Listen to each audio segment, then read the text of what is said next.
All right, this is going to be checking in on our holding in the real estate sector, MPW, Medical Properties Trust, who is the largest holder of hospital beds or hospitals in the U.S. They also have properties in Europe, Australia, and I believe that's it. But anyway, um, we're currently up in the name, and so we can sell for profit, we can hold on to it, we can sell a little bit, keep the rest. So we're gonna check on that real quick too. And again, man, it's one of those things that I had intentions on doing and just didn't do. But I don't want to forget it because in the last video I forgot something. But that's okay because I can always do it another day. So this is something that I may have discussed years ago, but definitely not anytime recently, and that is my solver equation. All right, and so this is something that is very Excel and very math related, but it's super cool, and it is important. And so I want to show you kind of how it works. So what you're seeing on this bottom row here are our positions, okay? And then the second number that you see there is actually the score for that particular company. Now, currently, we're following the down portfolio. And so these are the scores for the down portfolio. All right. Of course, those scores change depending on the portfolio. So if it is the standard deviation portfolio, for example, then the score will be for the standard deviation. And so and then the second number that you see here is the percentage of the portfolio that is suggested. All right. Now, the reason why this is important is because what this solver does is it figures out, all right, how can we use all of our money to purchase shares in these companies, right, while keeping the down score as best as possible. All right. So what that means is it takes an average of all of the companies, right? Multiplies it times the number of shares held, and it gives us a down score for the entire portfolio, right? And so if you remember, down score, um, less is better. So the less amount of times that this particular stock goes down when there's a lot of volume, the better. So we're looking for a small number here, all right? And so the solver, what it does is it does something that I just can't possibly do, which is it tries about, I don't know, 1,000, 2,000. You can set it for whatever you want, but it tries just many different combinations of percentages for each stock to give us a suggestion on, okay, well, this stock should be 20% of the portfolio or 30% of the portfolio. All right. So what I do is I typically run the solver to see what the solver comes up with. And then if I need to, I'll make adjustments. Currently, right now, the biggest adjustment that I've been making is with Regions Financial. The reason being is because if the solver decides that we only need 100 shares of Regions Financial, it's going to then assume that we have the cash to buy more stuff, right? So I always want to say, hey, guess what? We're only going to have 500 shares of Regions Financial, and you just have to work with the rest of that. So let me show you just real quick what that looks like, and that'll give us this is something I do every time when I'm thinking about, like I said, buying or selling something. I always look at this stuff. Currently, the program calls for 130 shares for MPW. We currently have 200, meaning that we're over allocated. And so the program is saying that, hey, you need to sell some of these shares and then use that money elsewhere, right? And the reason why is because you're looking at MPW score right here. It's 4584, whereas GLW is only a 42. Regions Financial is a 42. Raytheon is a 4.2, and then we get Valero down here, which is a 3.4, right? And so the idea is that if we're following the down score portfolio, then we want the companies with the best scores. We want them to have a bigger portion of our portfolio, right? And the same thing works with those testing portfolios as well. Let me get there. Because again, I use a solver there as well. So let me show that. All right, so this one portfolio, as far as cash and as far as portfolio percentages go, controls the rest of the portfolios. Okay, and so what you see here is we want the best. So this, for instance, is the dividend portfolio. Okay, and so we see the dividend score over here on the right. Uh, what's going on? Okay, yeah. So we see the dividend score over here on the right. Okay, and what this dividend score represents is the percentile in which this particular company is amongst its peers, meaning um, the rest of the basket of stocks as far as dividend goes. So the highest dividend is going to get a 0.99, okay, for that particular sector. All right. So as far as industrials go, IEP has the largest dividend, period. Okay. As far as cyclicals go, uh, IP, which we're currently in, has the highest dividend, period. Same thing with telecommunications. There's AT&T, real estate, NLY. I talked about that. That dividend is like 11%, the highest, right? And so that's how these portfolios are chosen. Now, the arbitrary number that I've come up with to make that happen is here. And so the um, first stock with the largest dividend is going to get 20% of the portfolio. Okay, the second largest is going to get 17%, third largest 14%, and then it drops down to basically two between each one. So 12, 10, 8, 6, 4, and then 4 again, right? And then the last two are 2.5. Okay. All right.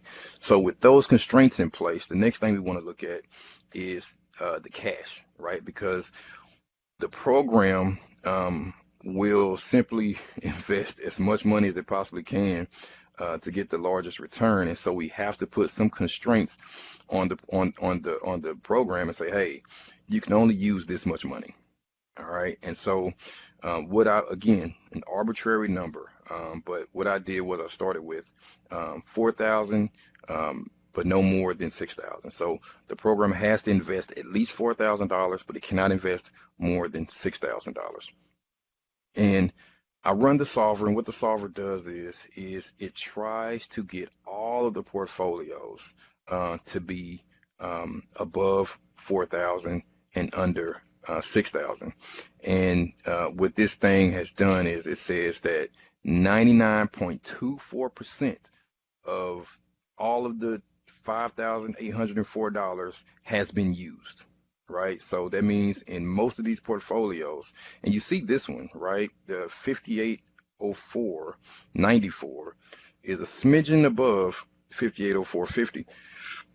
So that means 100% of the portfolios are not going to be within that that range, but 99% are, right? And so we see that here where only 5725 is being invested with 5804 actually there.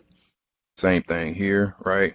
And so again, what the solver does is it runs again thousands of iterations of numbers between 4,000 and 6,000 to try to figure out what is the best number to come up with so that all of the portfolios fit this particular constraint.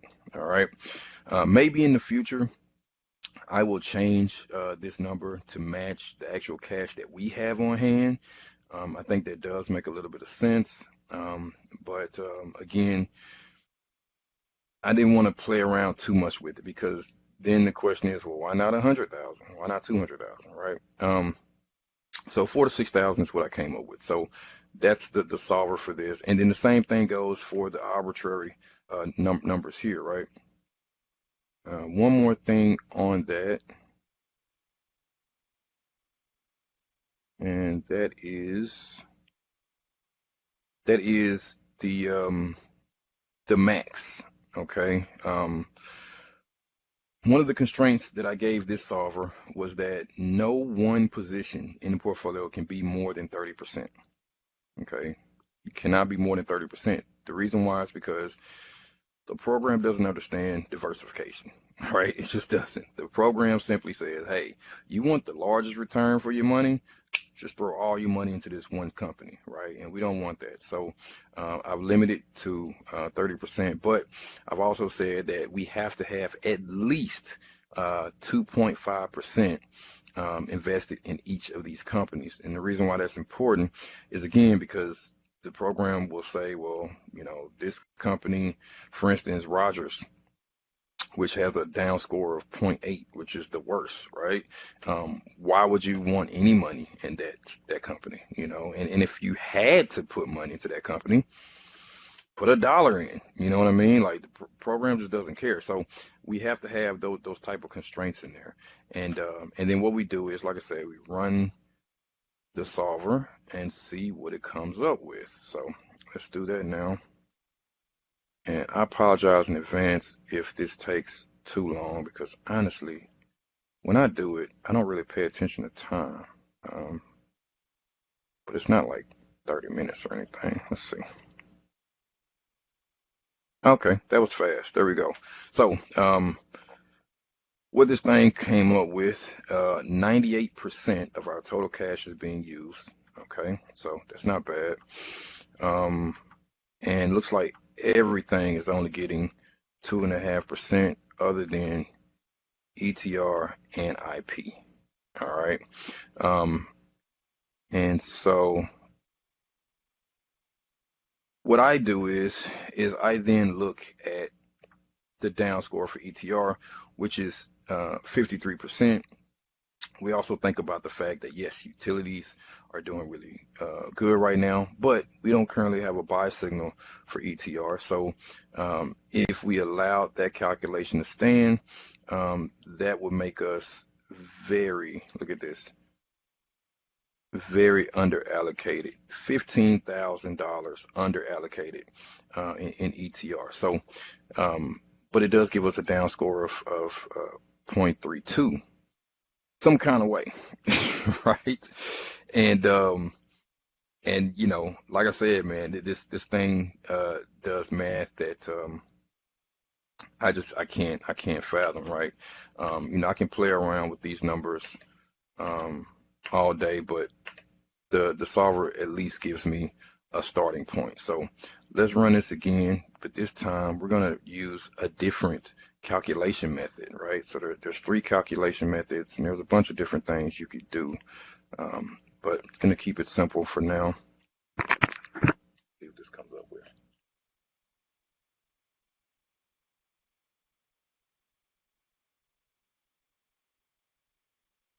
All right, so again, we're at 98%. That's good. Looks like everything got a 2.5, and it actually increased IP as well as ETR. And again, we got a 3254. So let's run this again.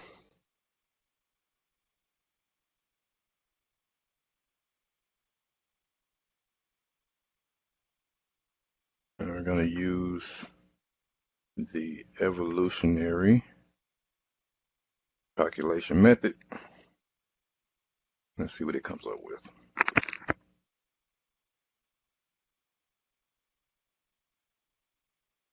Evolutionary does take a bit longer.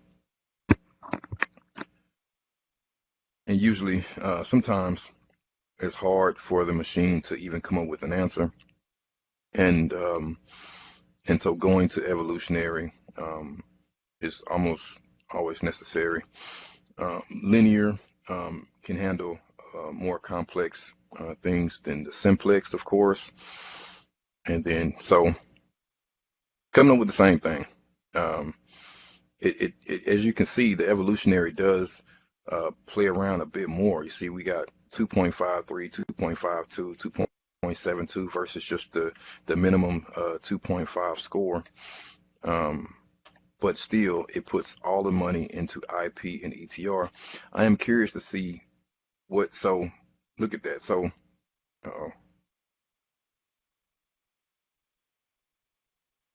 just one. All right. So even at 14%, program says that we are pretty much perfectly allocated as far as IP goes. So at this point, what I want to do is I want to come in and I want to um, change these numbers myself, especially because of the down score. And let's see what we come up with. So we know that right now ETR is 3.44% of our portfolio. And so what I'm going to do is I'm going to, being that it is, see, ETR and Campbell Soup are the lowest uh, down scores. What I'm going to do is I'm going to make this one 2.5. I'm going to do that with all of these 2.52s to begin with, and then see kind of where we are and go from there.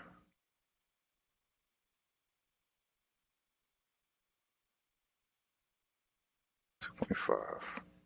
All right, so we're only 46%, right? So that means that, we don't, only half of our um, money is being spent. So definitely got to increase that. First thing we're going to do is we're going to come down here to the um, best score, right? And we're going to jack this up to 20. And that puts us a bit under allocated, but that's not bad. And so now we're at 60%. All right, so the next lowest score from Valero is, and we're looking at this score here too. Right now we're at 0.2382. We want to try to keep that below 3.2, or right at 3.2, and let's see if we can get there. All right, so Valero, and then now we're going to go to um, Raytheon, and I'm going to follow just the arbitrary numbers that we kind of came up with. And actually, I'm going to make this one 14, and Regions Financial will make 17. And then GLW will be 12. And then now that brings us to our 4.5s, and we're currently at 103%, and our score has dropped to 38. So this is where, like I said, the solver really helps. But at this point, I think we're okay. All we have to do is just drop some of this stuff. So let's see where we are with Regions Financial. Like I said before, that's definitely a position that I always have to play around with. Let's see. So it has us basically, right where we need to be. So a bit over allocated. So I think we can keep it there. But because we're 3% over, let's drop that to 3%. and that puts us over allocated. Um, and let's see, 4-5. So that would make all of the 4-5 scores 2.5. Um, and that gives us a current score of 37, which is better than 38, but not by much. And so that's what the solver does. You know, the solver got us all the way down to 32. Let's see if we can. Let me see. Where are we at? I keep forgetting. I can't do that. Where does that put Raytheon?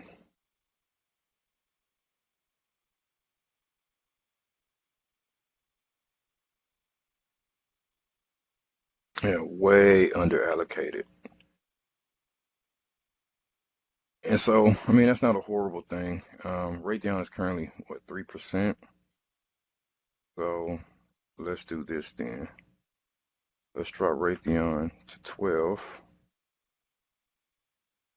and it gives us 97. We're currently in MPW. Um, we can give that 5. We still have another percent to play around with. Let's look at these real quick. Let's make sure. So Regions Financial, let's go ahead and jack that one up. 1% puts us at 101 because of the price of that thing. And so let's look at Raytheon again. Raytheon 86. We can drop that down to 11 and puts us right at 100%.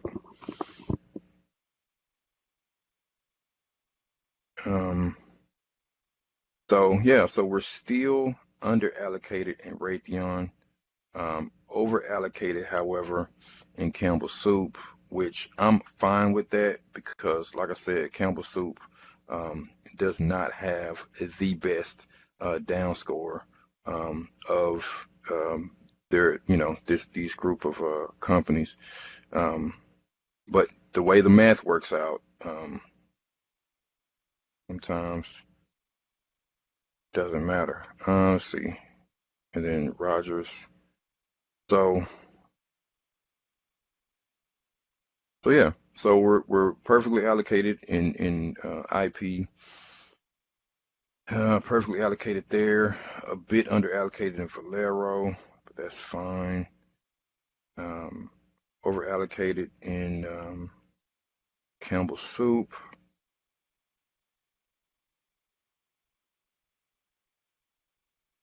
And actually, you know what? I apologize. I said this in the last video. We actually are currently in GLW at 100 shares.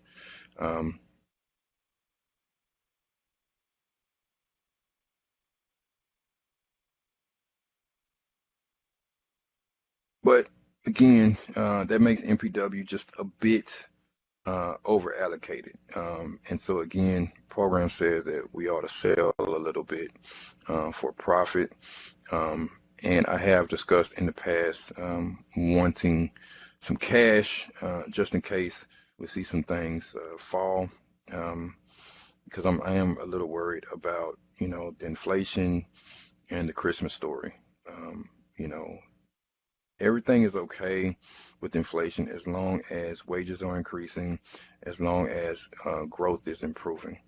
But if we see inflation and we see lowering of wages and we see growth coming to a standstill, then that's what you call stagflation, meaning that things cost way more money, but people don't have the money to buy those more expensive things, and therefore we'll see a lot of fear in the market, which I think we're already seeing.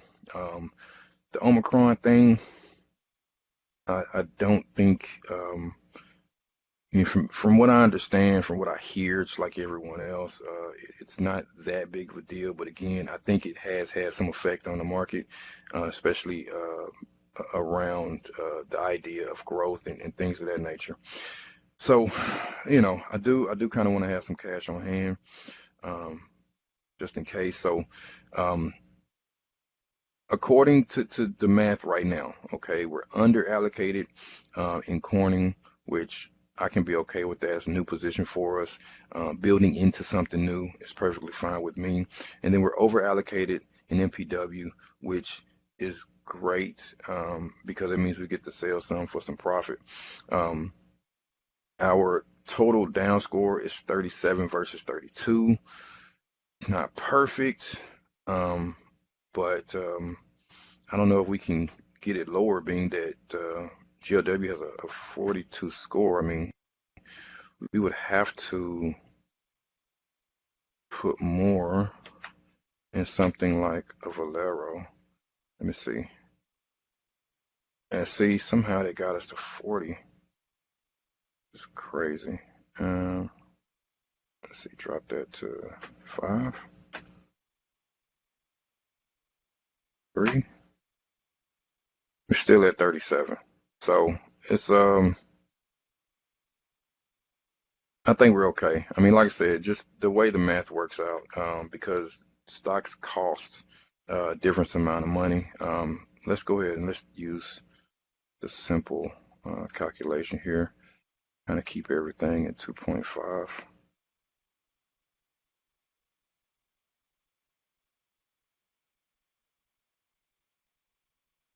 All right, and then again, uh, everything going to ETR. I'm just not. Again, it's the math. It's the weirdest thing. 30% of the portfolio um, going to a company that has a higher or worse score defies logic, but it works. I've looked over this thing many, many times over the years, and it's solid math. Um, 17, the score, times D18. Yeah, there's no getting around it. But again, to my human eye, like, why is 30% of our portfolio in a company that has not a great down score? Um, so again, let's drop this thing down to 0.5, I think. Leave IP where it is. And I bet you even if I did that, yeah, why not? Okay. And then increase Valero, of course. So it's just a bit under allocated. And then that gives us 60%. Okay, so we definitely gotta give some to regions. Our largest holding so far. There we go. That makes us flat there.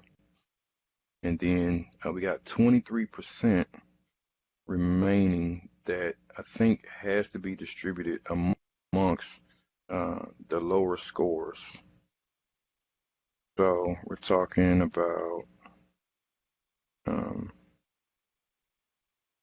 I can't even do this math. Let's talk about 5% there, 5% there, and still got what is this? 10% there, 10% there. Um, and then it's like, who do you give the money to? So we got 7% left. I can take MPW, but you wouldn't do that. So let's do this. Let's make MPW 5. And And yeah, because I mean, look at Merck. Um, we leave Merck as a small position. I mean, it is a small position. Guess we can leave it that way. And so let's and then where's that put MPW? See, puts MPW at 130. And gonna be my last iteration of this. And it still makes us under allocated in Raytheon. Um, so,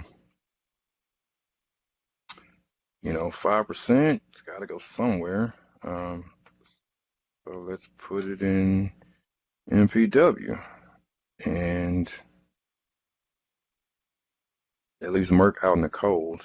But that makes sense because the the health sector's not been doing great at all. So that makes us under allocated in GLW, which I'm fine with that. It makes us under allocated in MPW.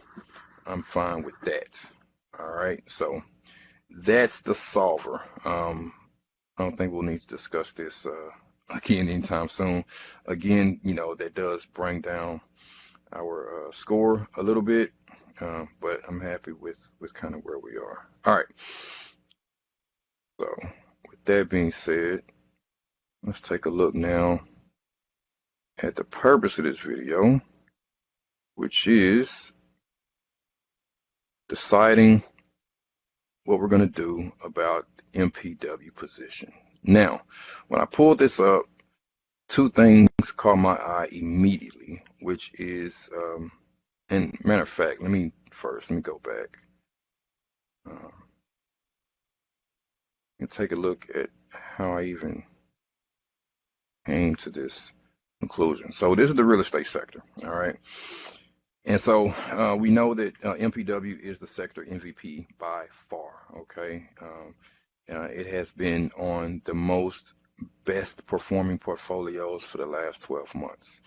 And those portfolios range from one to the other, right? So it's been on a bunch of really good performing portfolios.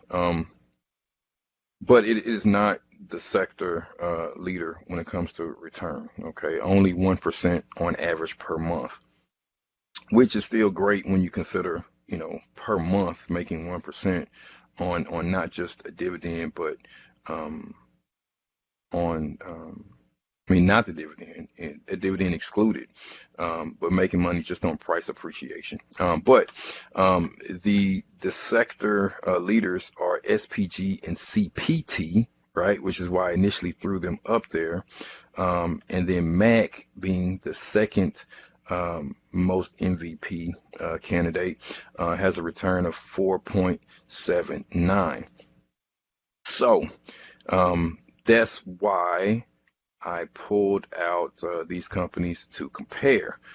But as soon as I pulled them up, the first thing I saw was the price. We have limited our purchase of companies to $150. Once the company goes above $150, we can no longer invest in that company.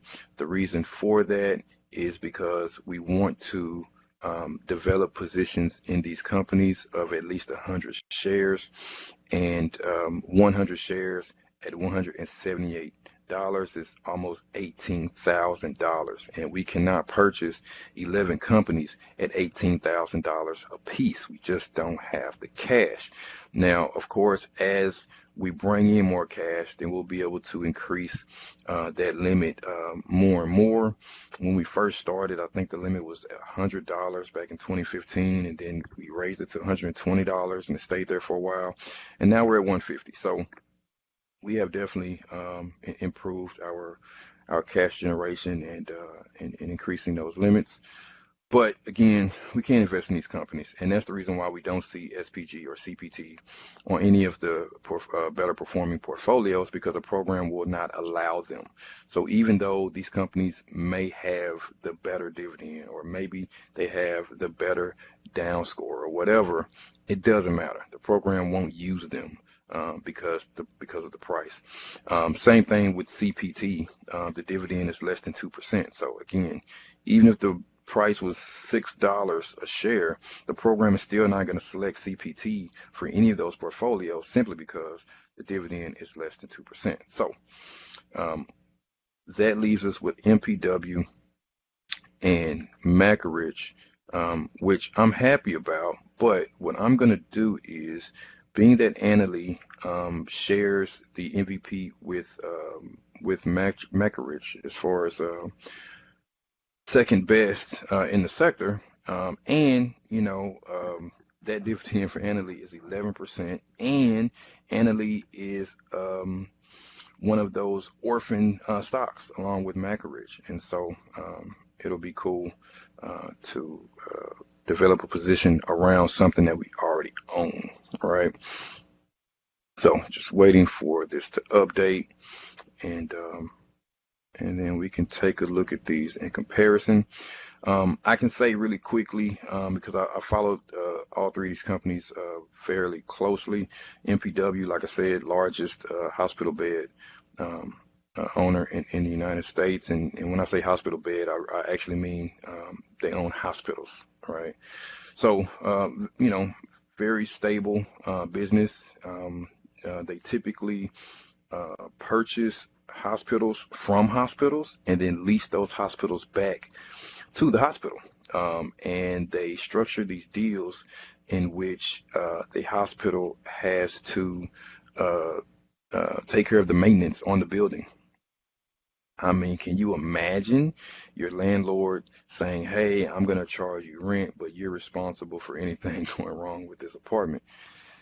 It's an amazing business that they're in, and recession proof to say the least, right?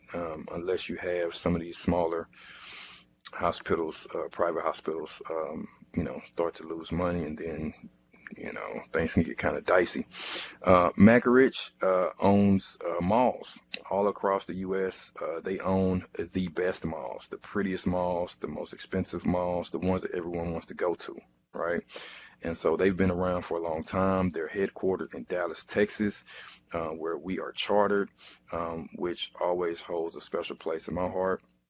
And then Annalie, which is very interesting because Annalie is not a real estate company at all. They are a bank. Well, not a bank, I'm sorry. They are a financial services firm. And what they do is they buy and sell mortgages, period. Nothing more, nothing less. And that's the reason why they can afford to pay such a large dividend. The other thing about Annalie is their business structure. They are structured and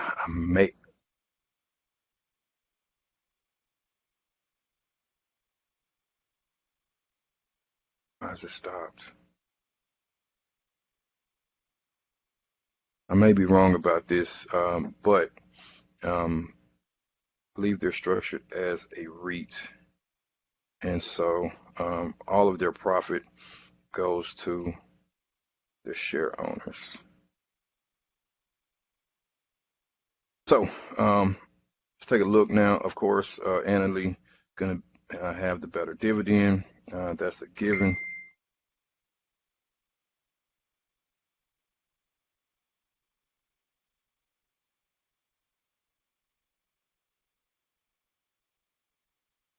And sorry,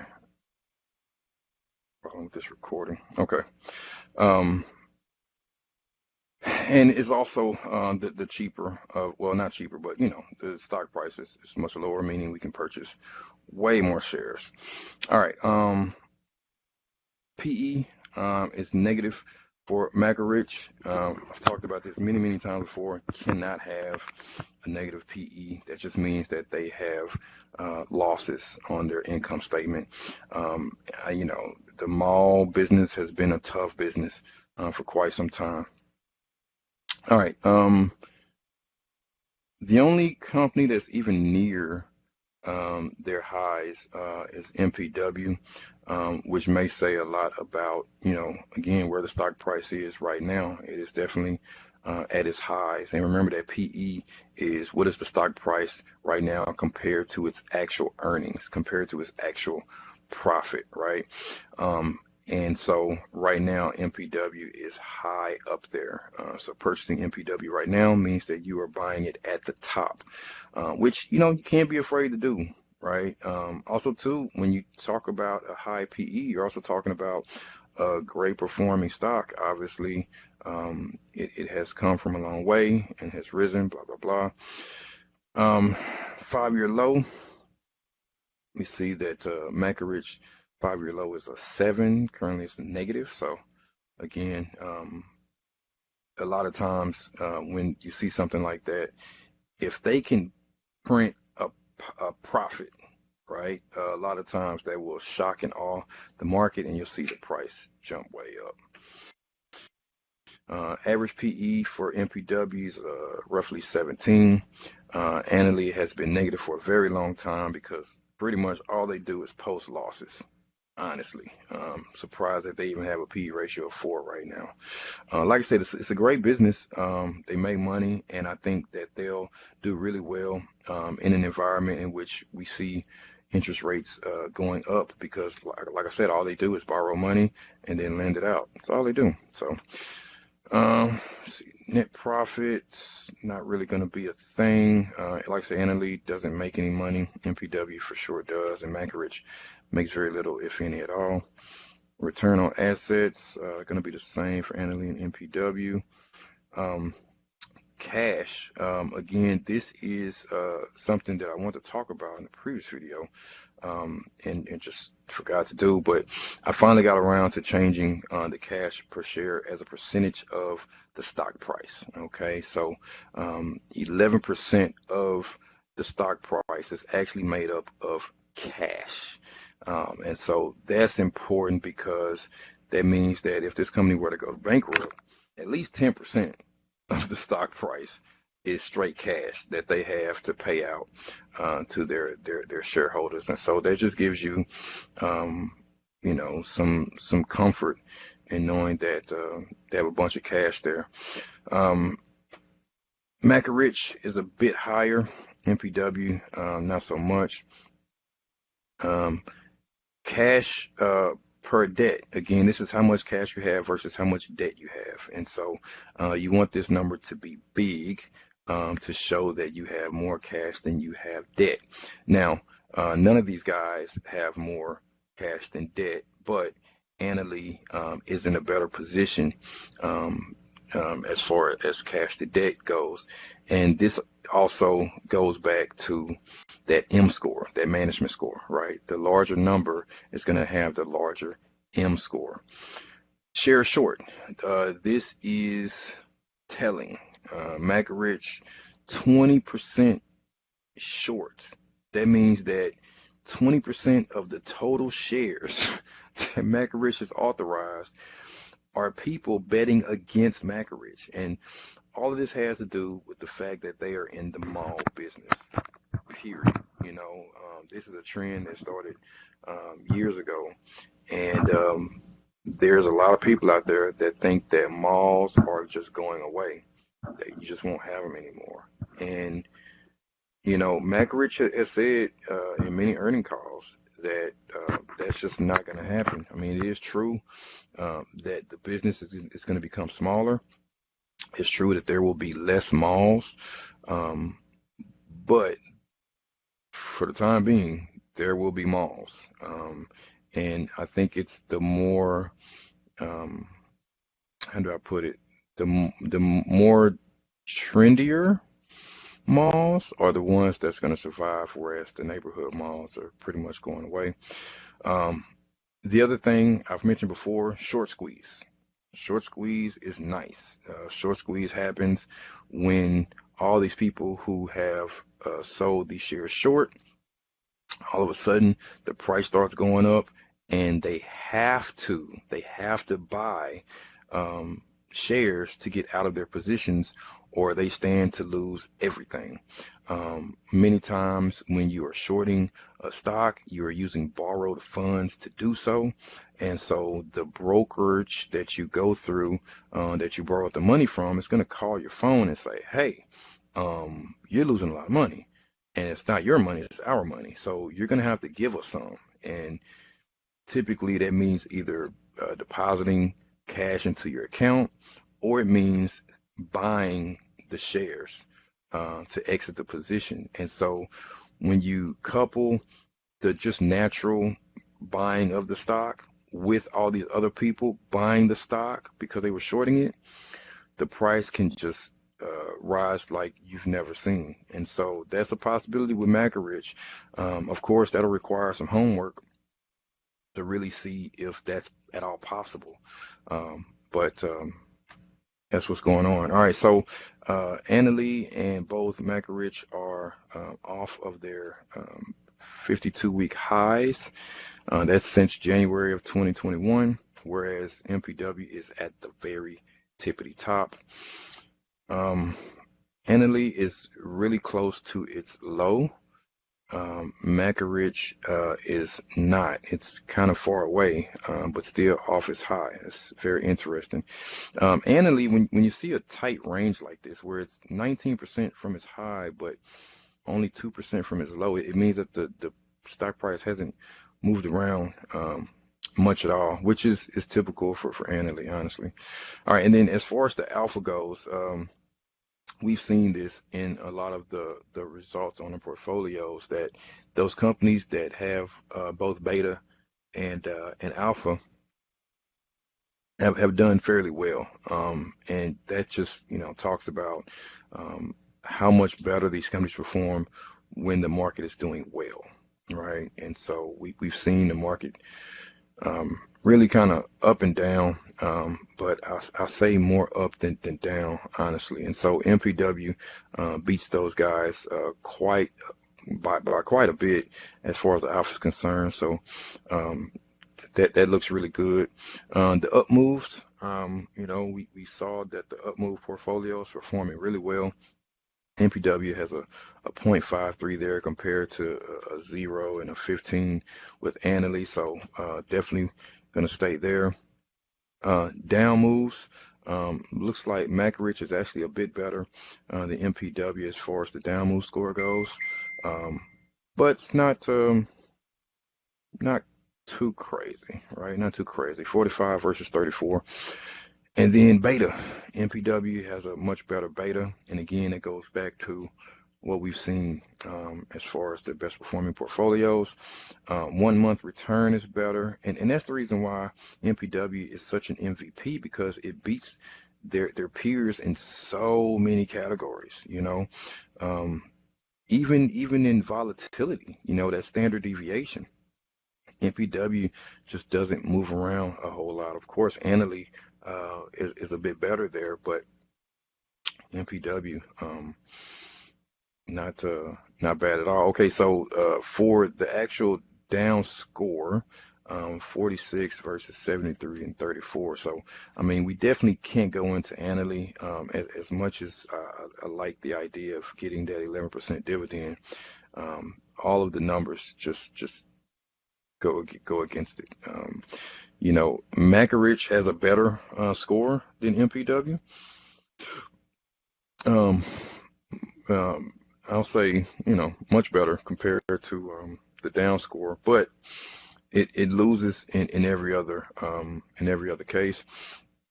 And then as far as the M score goes, MPW kills them. I wasn't expecting that. When we were going through the cash to debt and all this kind of stuff, MPW kills them. So, I mean, we have to stay in MPW.